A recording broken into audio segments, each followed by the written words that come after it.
अहमदपूर तालुक्यातील किनगाव येथे डॉक्टर बाबासाहेब आंबेडकर यांची 133वी जयंती मिरवणूक मुख्य रस्त्यावरून जात असताना त्या निमित्तानं भाजपाचे लातूर लोकसभा राखीव मतदारसंघाचे उमेदवार यांनी मतदारांच्या भेटीगाठी घेता आज दिनांक 14/4/2024 रविवारी 7च्या सुमारास मिरवणुकीदरम्यान डॉक्टर बाबासाहेब आंबेडकर यांच्या प्रतिमेस पुष्पहार अर्पण करून अभिवादन केले।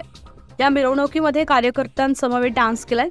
त्यात भाजप प्रदेश प्रवक्ते गणेशदादा हाके पाटील, जिल्हाध्यक्ष दिलीपराव देशमुख, जिल्हा परिषद सदस्य त्र्यंबक गुट्टे, अशोक केंद्रे, रिपाईचे जिल्हा उपाध्यक्ष सुनील वाहुळे आदी मान्यवर यावेळी उपस्थित होते।